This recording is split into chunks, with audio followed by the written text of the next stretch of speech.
Then she started swinging her round and round her head, faster and faster, and Amanda was screaming blue murder, and the Trunchbull was yelling, "I'll give you pigtails, you little rat." They've been made into West End musicals and Hollywood films. Oh my. Less well known is where Roald Dahl came from.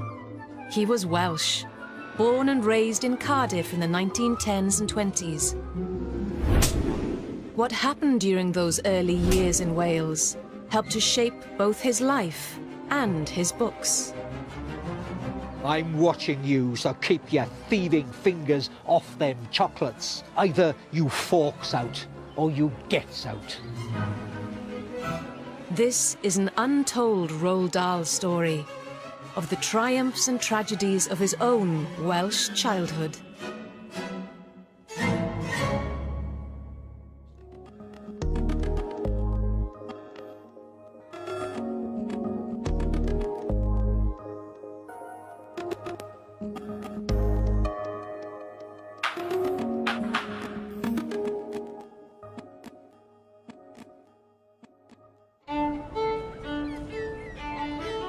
Look around, and it's easy enough to find Roald Dahl's name in Cardiff today. He has public spaces named after him, shows and exhibitions, and plaques in his honour. But uncovering the story of Roald Dahl's Welsh childhood means digging a little deeper.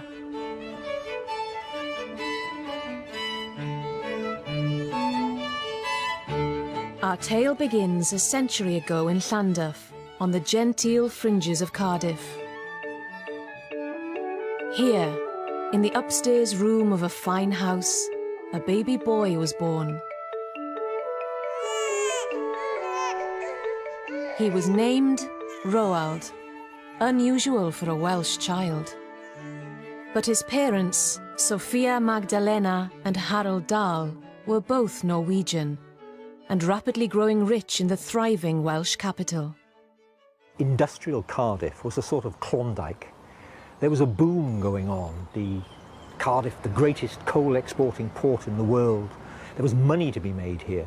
Harold Dahl set himself up as a supply business, providing everything that a ship pulling into Cardiff needed. So he provided that ship with the coal for its fuel, with its supplies, with its food for its next voyage, with its replacement ropes, with its pulleys, with its bits and pieces. That's the business, a one-stop shop.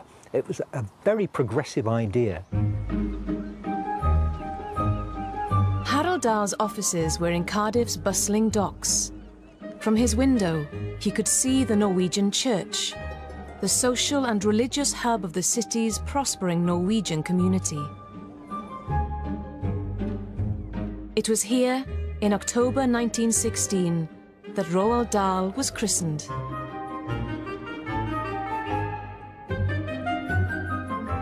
Before too long, Harold's growing wealth, along with his growing family, were calling for a house somewhat larger than the one in Llandaff. And so they moved to rural Radyr, 6 miles north of Cardiff, and a home worthy of a fairy tale.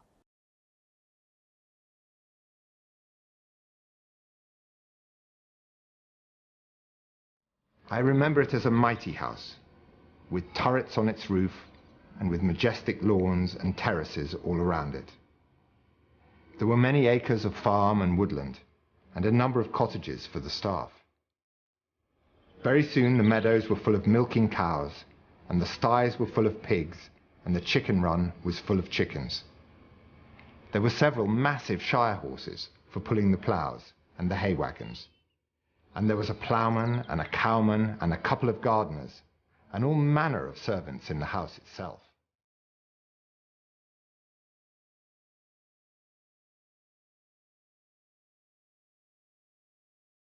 I think Ty Mynydd was extraordinarily important. I think it was the kind of paradise. I mean, it was where he had his first memories. He grew up in this, for him, this utterly idyllic world of fields and pastures and animals and the freedom to roam, and a sense, I think, that you know, the world was a very beautiful place. He and his sisters were able to walk through the fields. They all talked with enormous fondness and nostalgia about this place, and it meant a great deal to them. What life should be is kind of embodied in that building. Only echoes remain today of Tŷ Mynydd, the lodge, the curve of its drive, and some of its woodland. But the spell the place cast on Roald Dahl never faded. He always chose to live in the countryside, and books like Danny, the Champion of the World, and Matilda are set in blissful rural worlds. There's often this sense that he wants, within the children's text, that there's a want to return to some idyllic part of the countryside, some idyllic time in the past. And Matilda wants to escape. And when she escapes to something much more simple. She escapes to Miss Honey. And she does it going to Miss Honey's cottage, which is in the countryside. And it goes back as they talk about poetry as they go. It's done like a fairy tale.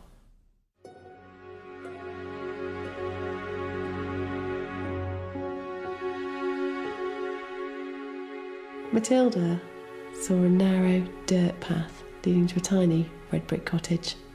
The cottage was so small it looked more like a doll's house than a human dwelling.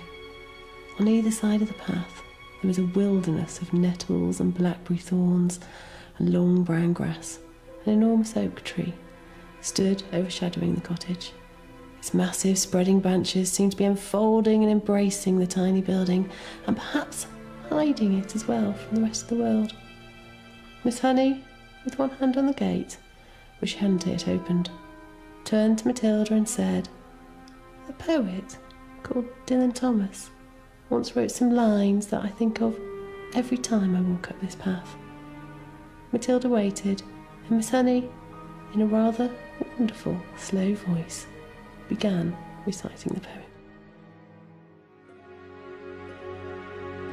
At Tŷ Mynydd, the young Roald Dahl was living in a real-life rural paradise. But that childhood world was about to be shattered. Deep one winter, Roald's elder sister, Ostri, died of a burst appendix. Just 7 weeks later, his father, Harold, died too. Some said of a broken heart.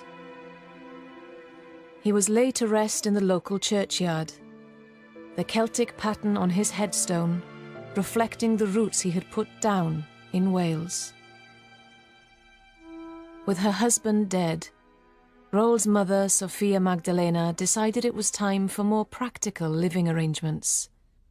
The Dahls were moving house.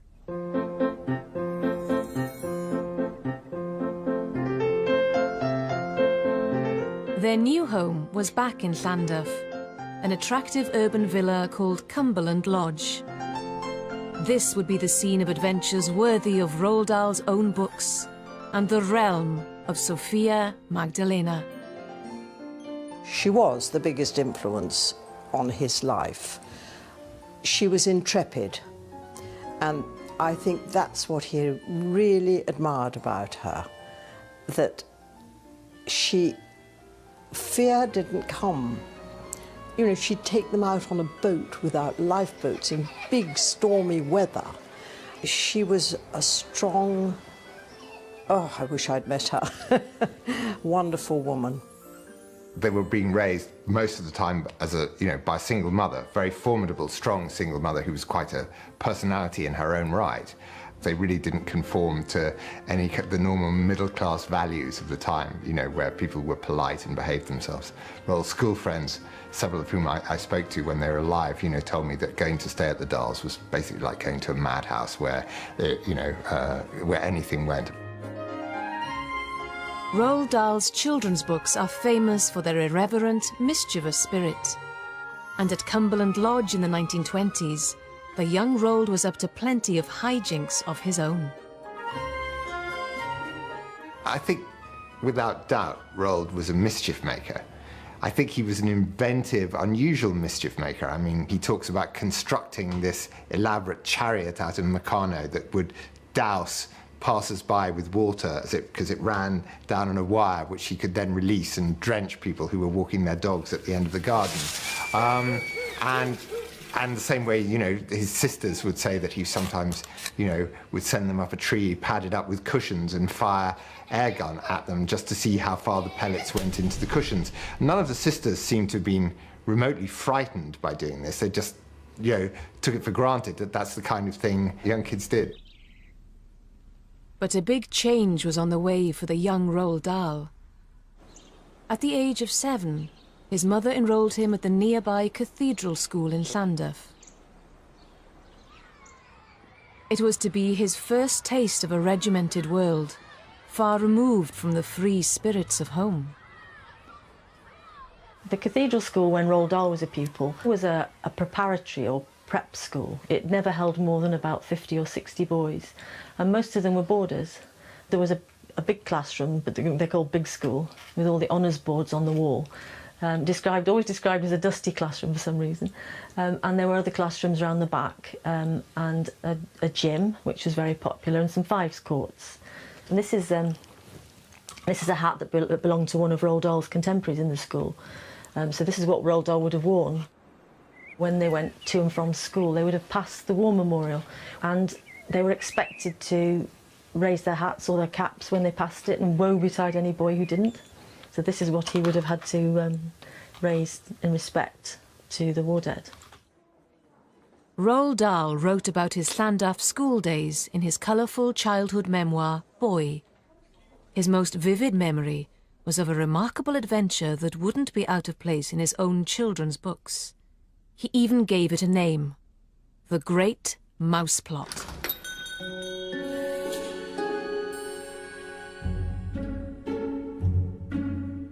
We're standing here outside the centrepiece of the Great Mouse Plot. This is not, in fact, the Great Wall Chinese takeaway, but in Roald's day, this was Mrs. Pratchett's sweet shop. And these are the windows against which the young Roald would press his nose, looking at the boiled wonders and gobstoppers in jars beyond. The sweet shop in Llandaff in the year 1923 was the very centre of our lives. To us, it was what a bar is to a drunk, or a church is to a bishop. Without it, there would have been little to live for. But it had one terrible drawback, this sweet shop. The woman who owned it was a horror. We hated her, and we had good reason for doing so. Her name was Mrs. Pratchett. She was a small, skinny old hag with a moustache on her upper lip and a mouth as sour as a green gooseberry. She never smiled. She never welcomed us when we went in, and the only times she spoke were when she said things like, "I'm watching you, so keep your thieving fingers off them chocolates," or, "I don't want you in here just to look around. Either you forks out or you gets out." The young Roald and his pals dream of getting their own back on the loathsome Mrs. Pratchett. Then, one day, they find a dead mouse, and Roald hatches a plan. They will give the old woman the fright of her life by putting the mouse in a jar of her sweets. Thwaites handed me the mouse. "I'm putting it in the gobstoppers," I said. The gobstoppers are never behind the counter. Thus, everything was arranged. We were strutting as we entered the shop. We were the victors now, and Mrs. Pratchett was the victim. She stood behind the counter, and her small, malignant pig eyes watched us suspiciously as we came forward. "One sherbet sucker, please," Thwaites said, holding out his penny. When I saw Mrs. Pratchett turn her head away for a couple of seconds, I lifted the heavy glass lid of the gobstopper jar and dropped the mouse in. My heart was thumping like mad, and my hands had gone all sweaty. As soon as we were outside, we broke into a run. I felt like a hero. I was a hero. The boys' triumph is short-lived, though. The following day, Mrs. Pratchett is at the cathedral school. She points out the miscreants to the headmaster and they are ordered to his dreaded study. And it ends with him, it's this rather lurid description of him being caned by all the boys responsible for the Great Mouse plot, being caned by the headmaster with the evil Mrs. Pratchett looking on like a sort of witch from the wings and urging the headmaster to beat the boys harder and harder. And it's very, very typically Roald Dahl, that scene. Roald Dahl seems never to have forgotten the punishment meted out to him. In books like Matilda, school is at best a dubious place, at worst, downright cruel. I mean, when you're talking about the nastiness and the cruelty of adults to children, I'm immediately reminded of Miss Trunchbull, huge, domineering, and little tiny Matilda being in the power of someone cruel, nasty, stupid. And I think he taps into that brilliantly. But it's not only that he remembers what it's like to be a child, but that he is, again, stalwart in the defense of children. And what he's saying to children is, you can stand up to them. You can defeat these evil people just because they're bigger than you. They are not smarter. They are not wiser. Use your brains. Hold yourself together. They will be defeated. In childhood, Roald Dahl had his own real-life champion in the shape of his mother. When Sophia Magdalena discovered that her son had been beaten at school, she stormed to the house of the headmaster and gave him a piece of her mind. She was an extraordinary woman, ahead of her time, bold, well-read, and with a wicked sense of humour. And although Roald's father was now dead, he also found at home an unlikely male role model. The gardener that my mother engaged to look after everything outdoors was a short, broad-shouldered, middle-aged Welshman with a pale brown moustache whose name was Jones. But to us children, he very soon became known as Jos Spivis. I adored him. I worshipped him. I used to follow him around and watch him at his work and listen to him talk. Endless stories about his young days Jos would tell me as he dug the kitchen garden or weeded the flower bed. And if it was raining, we would be in the potting shed or in the greenhouse or in the harness room. He had the Welshman's love of speech and song, and when he described something to me, his flowery sentences would hold me enthralled. One of my most endearing memories of early childhood was my friendship with Jos Spivis.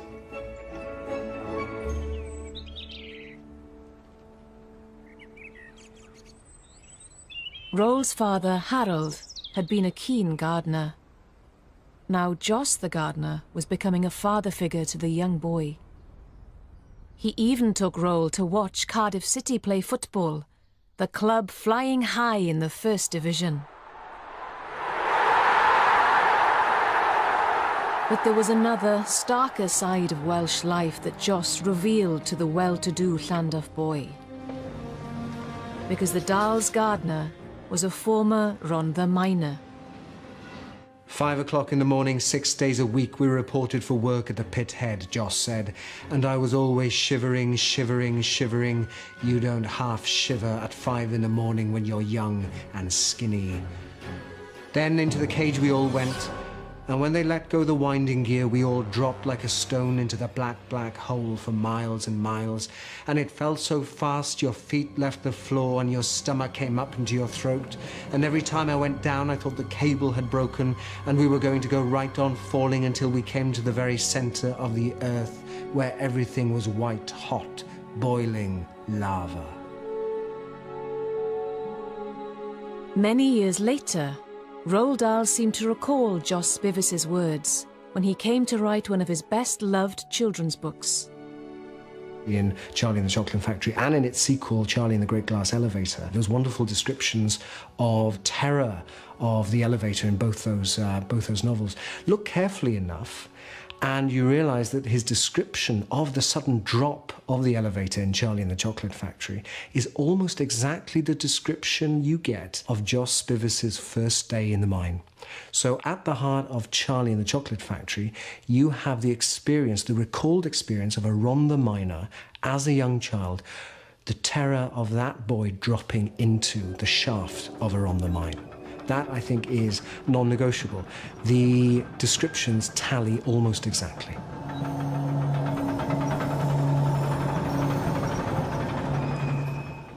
Back in 1925, the young Roald Dahl's time with Jos Spivis was drawing to a close. In line with her late husband's wishes, Sophia Magdalena had decided to send her son to an English boarding school. And so, in September, the 9-year-old Roald boarded a paddle steamer bound for a strange new world across the Bristol Channel. His destination was St. Peter's School in Weston-super-Mare, a place he later described as a private lunatic asylum. The real trauma was being taken away from that loving family environment, with this very, rock-like, strong mother, and being hurled into a world that was entirely male, where there were all these arbitrary rules and regulations and orders and things to do and things not to do. His own household, I think, was very free and easy by comparison, and I think he found that truly traumatic and hard to adjust to. And, when he writes about how unhappy he was there, I'm absolutely certain that's true. In the freezing dormitory of St. Peter's, the young Roald would align himself in bed so that he could sleep facing Wales, the distant land he could see far away across the water of the Bristol Channel. When Roald Dahl came to write his first children's book, James and the Giant Peach, he seemed to recall the sadness of these days. Poor James, carrying nothing but a small suitcase containing a pair of pyjamas and a toothbrush, was sent away to live with his two aunts. Their names were Aunt Sponge and Aunt Spiker, and I'm sorry to say that they were horrible people. They lived in a queer, ramshackle house on the top of a high hill in the south of England. James could look down and see for miles and miles. On a very clear day, if he looked in the right direction, he could see a tiny grey dot far away on the horizon, which was the house that he used to live in with his beloved mother and father. And just beyond that, he could see the ocean itself, a long, thin streak of blackish blue, like a line of ink, beneath the rim of the sky.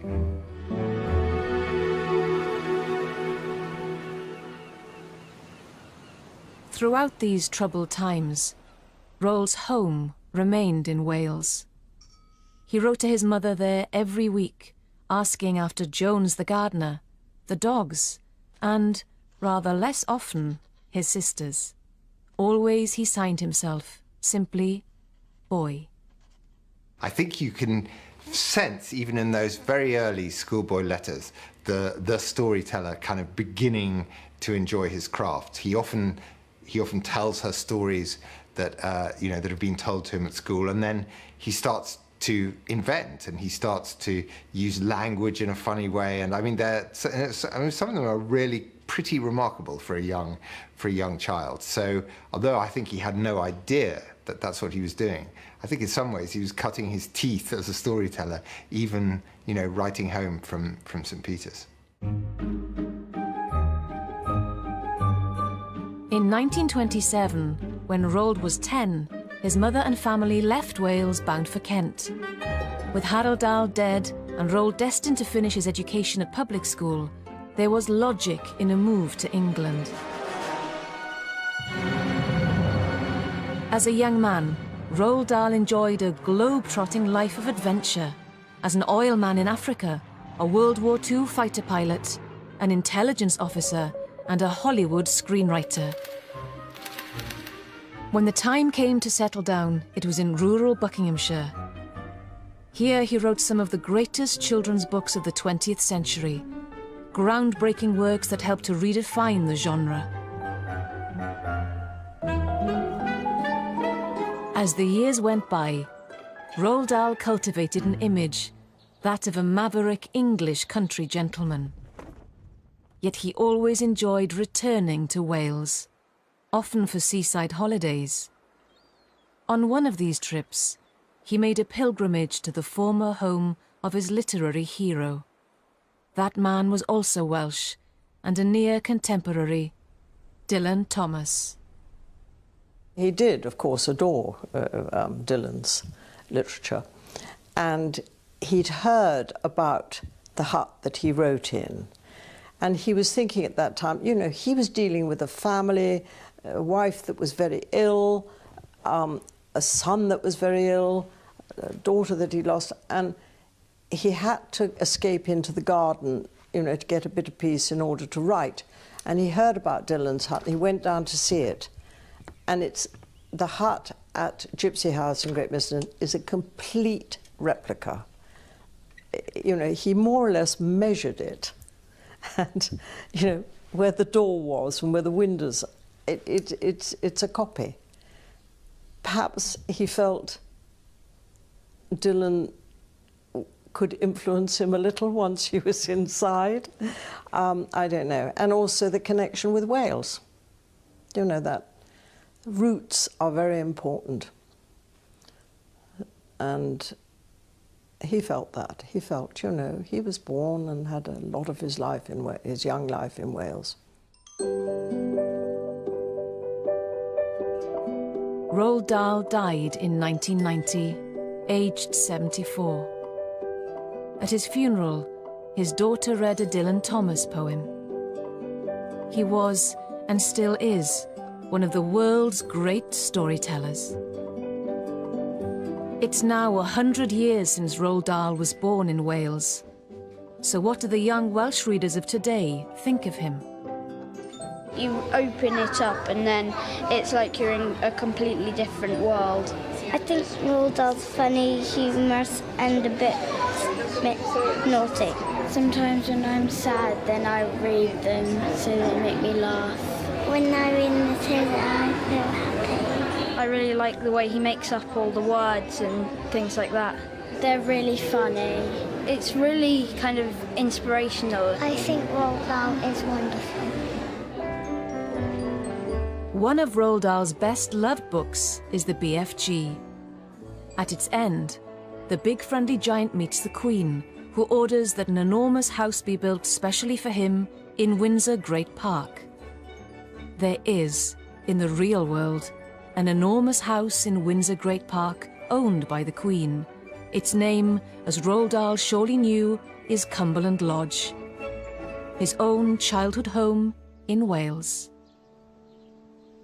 I think for Roald, Wales always stood for the countryside, somewhere that was happy, somewhere that was safe, somewhere that was secure, where he had some of the most happy memories of his childhood. You know, Jesuit says if you can have a child till 7 or whatever, you've got them. I think Wales functioned in that way right throughout his life. This was a place where everything would be okay. And I sort of think that